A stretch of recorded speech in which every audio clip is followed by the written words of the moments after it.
नमस्कार बच्चों, स्वागत है आपका आज की इस वीडियो में। जैसे कि आप लोग जानते हैं बच्चों कि आपकी अर्धवार्षिक की परीक्षा हो चुकी है स्टार्ट, ठीक है, और 5 पेपर भी हो चुके हैं। लास्ट पेपर है शनिवार के दिन जो आपका पेपर है सामाजिक विज्ञान का। तो चलिए उसका पूरा हल लेके मैं आपको आ गई हूँ बच्चों। तो जिस जिस बच्चे ने अभी तक चैनल को सब्सक्राइब नहीं किया है बच्चों, तो चैनल को सबसे पहले सब्सक्राइब करें, वीडियो को लाइक करें, कमेंट करें, क्योंकि हम सबके कमेंट पढ़ते हैं। और बिना कट किए, बिना स्किप किए वीडियो को अंत तक ज़रूर देखें। ज़्यादा से ज़्यादा वीडियो को अपने दोस्तों के साथ शेयर करें, उनको भी इस चैनल के बारे में बताएं। और मैं आपकी एड ग्रेड की किताबें भी भरवाती हूँ, आप चैनल को खोल करके देख लीजिएगा। तो उससे आप किताबें भी आपकी भर सकते हैं। और आपको ऐसे ही जब आपकी परीक्षा होगी तो सारे ओरिजिनल प्रश्न पत्र भी आपको प्रोवाइड हो जाएंगे।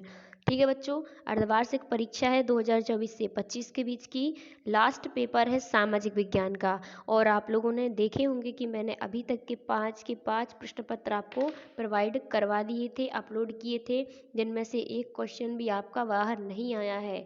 उसी प्रश्न पत्र में से सारे क्वेश्चन आए हैं, आपने मिलाए भी होंगे। अगर वही के वही पेपर आपको आपके स्कूल में देखने को मिल रही है तो कमेंट में हाँ ज़रूर बोलें। ठीक है बच्चों, चलिए अभी तक जो भी बच्चा अभी तक इसका पार्ट 1 नहीं देखे हैं तो सबसे जाके इसका पार्ट 1 देखें सबसे पहले।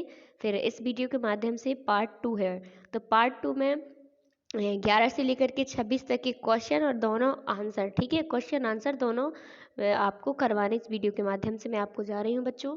तो अभी तक अगर पार्ट 1 नहीं देखा है तो अभी के अभी सबसे पहले पार्ट 1 देखें इसका, फिर इस वीडियो के माध्यम से पार्ट 2 है अपना, ठीक है। तो जिस जिस बच्चे ने पार्ट 1 देख लिया है तो चलिए आइए बच्चों इसका प्रश्न पत्र देखते हैं 11वीं से।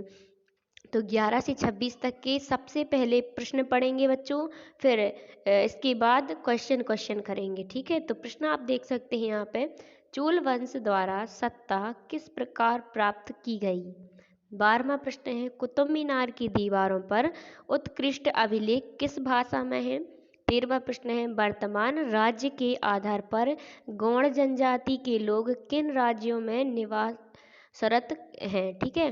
14वां है, ठंडी हवा गर्म महासागरीय जलधाराओं के नाम लिखिए, ठीक है बच्चों। फिर 15वां प्रश्न है, रोजा पार्क्स कौन थी।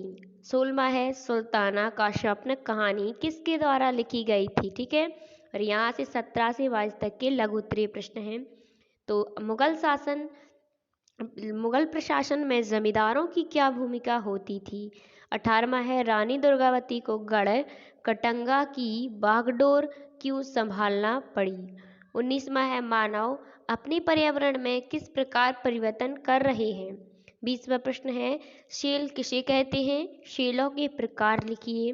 21वां प्रश्न है, सरकार द्वारा नागरिक के कर टैक्स क्यों लिया जाता है। फिर 22वां प्रश्न है, प्रेस वार्ता से क्या आशय है। फिर दीर्घ उत्तरीय प्रश्न है, आप देख सकते हैं, मध्यकाल के इतिहास में जानने हेतु स्रोतों के बारे में लिखिए, 5 नंबर का प्रश्न है। 24वां, भूकंप से बचाव की तैयारी संबंध में लेख लिखिए, ये भी 5 नंबर का प्रश्न है। 25वां है, पवन किसे कहते हैं, पवनों को मुख्यतः कितने प्रकारों में विभाजित किया गया उनका वर्णन करना है, 5 नंबर का ये भी प्रश्न है। 6वां है, घरेलू काम करने वाली महिला मिलानी ने अपने अनुभव में किस बात को बताया। तो प्रत्येक प्रश्न 5 नंबर के हैं, 23 से 26 तक के, ठीक है। चलिए प्रश्न तो पढ़ लिए हैं, इसके बाद इनके आंसर देखते हैं, ठीक है। तो आप देख सकते हैं 11वीं का आंसर क्या हो जाएगा, चोल वंश ने सत्ता हासिल करने के लिए पल्लव राजाओं को हराया था, ठीक है। 12वीं में अरबी और फारसी भाषाओं में आपको इस प्रकार लिखना है। 13वीं में गौड़ जनजाति के लोग इन राज्यों में रहते थे, आंध्र प्रदेश में, बिहार में, छत्तीसगढ़ में, महाराष्ट्र में, मध्य प्रदेश में, उड़ीसा में, तेलंगाना और उत्तर प्रदेश, झारखंड और पश्चिम बंगाल, ठीक है। चलिए 14वें प्रश्न में, ठंडी धाराएं, लेब्राडोर धारा, हाम्बोल्ट या पेरुवियन धारा, पश्चिम पवन धारा, ठीक है। गर्म धाराएं क्या है, गल्फ स्ट्रीम, अगुलहास धारा, अलास्का धारा, एंटिल्स धारा, फिर ब्राजीलियाई धारा, फिर पूर्व ऑस्ट्रेलियाई धारा, फिर क्रोशिया सोमाली धारा। तो इस प्रकार आप 14वें का यहाँ से यहाँ तक आंसर कर दीजिएगा बच्चों। 15वें में अमेरिकी नागरिक अधिकार कार्यकर्ता थी। इस प्रकार आप 15वें का आंसर लिख दीजिएगा, ठीक है। 16वें में रोकैया सखावत हुसैन द्वारा। चलिए 17वां प्रश्न आप इस प्रकार लिख लीजिएगा, किसानों के राजस्व कर एकत्रित करना और मुगल सम्राट को देना, ठीक है। फिर 18वें प्रश्न का आंसर, रानी दुर्गावती को गढ़कटंगा की वागडोर इसलिए संभालनी पड़ी थी क्योंकि उनके पति राजा दलपत शाह की अकाल मृत्यु हो गई थी।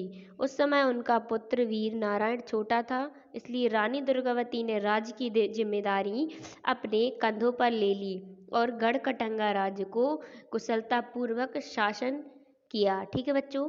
तो आप देख सकते हैं इसी प्रकार 19वें का आंसर, मानव कई तरीकों से पर्यावरण को प्रभावित करता है, जैसे कि जरूरत की जमीन के लिए जंगलों को काटना, नदियों पर बांध बनाना और पानी को नहरों से मरुस्थलों तक ले जाना और खनिजों के लिए खदानें खोदना, ठीक है। चलिए 20वां प्रश्न देखते हैं, पृथ्वी की ऊपरी परत या भूपटल में पाए जाने वाले पदार्थों को सेल या चट्टान कहते हैं। ये कई तरह के खनिजों से मिलकर बनी होती है। सेलों के प्रकार एक क्या है, आग्नेय शैल, आशादी शैल, कायांतरित शैल, ठीक है बच्चों। चलिए 21वां प्रश्न आप इस प्रकार करिएगा कि सरकार नागरिकों के कर टैक्स इसलिए लेती है ताकि वह देश के विकास, प्रशासन और जनता की भलाई के लिए आवश्यक संसाधन जुटा सके, ठीक है। चलिए 22वें प्रश्न का आंसर देखते हैं, प्रेसवार्ता का मतलब है वह सम्मेलन जिसमें वक्ताओं के अलावा मीडिया कर्मी भी शामिल होते हैं या जिससे मीडिया कर्मी को संबोधित किया जाता है, ठीक है बच्चों। चलिए प्रश्न नंबर 23वां देखते हैं, मध्यकालीन भारत के इतिहास को जानने के लिए कई तरह के स्रोतों का इस्तेमाल किया गया है, जैसे कि पुरातात्विक स्रोत, स्मारक, मंदिर, शिलालेख, सिक्के, हथियार, पुरालेख और मुद्रा शास्त्र और स्थापत्य अवशेष। तो साहित्यिक स्रोत कौन कौन से हैं, इतिहास की रचनाएं, शासकों की जीवनियाँ, आत्मकथाएं, प्रशासनिक फरमान, साहित्यिक कृतियाँ, यात्रा विवरण। इसके बाद पांडुलिपि आप देख सकते हैं, यहाँ से यहाँ तक पांडुलिपि हो जाएगी, ठीक है। जैसे कि हस्तचलित दस्तावेज जो अमीर लोग मठों, शासकों और मंदिरों द्वारा एकत्रित करते थे। यहाँ पे विदेशी यात्रियों के विवरण, तो क्या हो जाएगा, इब्न बतूता, अब्दुल रज्जाक और अल-बरूनी जैसे यात्रियों ने भारत के बारे में यात्रा विवरण लिखे थे। तो भाषाओं के साहित्य आप देख सकते हैं, संस्कृत, हिंदी, कन्नड़ और तमिल भाषा के साहित्यिक ग्रंथ, इमारतें, कुतुब मीनार, बलवान का लाल महल, अलाई दरवाजा। इसके बाद 24वें प्रश्न का आंसर देख सकते हैं, यहाँ से यहाँ तक आप देखिएगा कि भूकंप से बचने की अत्यंत महत्वपूर्ण है, जो भूकंप से बचने की तैयारी अत्यंत महत्वपूर्ण है। इसके लिए घर में सुरक्षित स्थानों का चयन करें, दरवाजे के फ्रेम या मजबूत टेबल के नीचे सभी गैस और इलेक्ट्रॉनिक उपकरणों की मरम्मत कराएं ताकि आग की घटना ना हो। किचन में आग बुझाने के उपकरण रखें। परिवार में सदस्यों को आपातकालीन योजना और नंबरों के बारे में जागरूक करें। भूकंप के दौरान गिरने वाली वस्तुओं से बचने के लिए सिर और गर्दन को ढकें और अपने शरीर को मजबूत संरचना के पास रखें, ठीक है। बचाव के बाद मलबे से बाहर निकलने से पहले सावधानी से आसपास का निरीक्षण करें। इसके बाद 25वां प्रश्न आप देख सकते हैं, इसका आंसर आपको यहाँ से यहाँ तक लिख देना है। क्या लिखना है, आप यहाँ पे देख सकते हैं, पवन हवा को कहते हैं जो वायुमंडल में हवा के दबाव में होने वाले बदलाव के कारण गति करती है। पवनों को मुख्यतः दो प्रकारों में विभाजित किया जाता है, पहला स्थिर पवन, दूसरा अस्थिर पवन।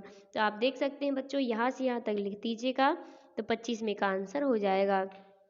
26वें प्रश्न में आपको क्या करना है, यहाँ से यहाँ तक सारा आपको लिख देना है। आपको वीडियो को रोक लेना है या वीडियो को स्क्रीनशॉट ले सकते हैं आप, ठीक है।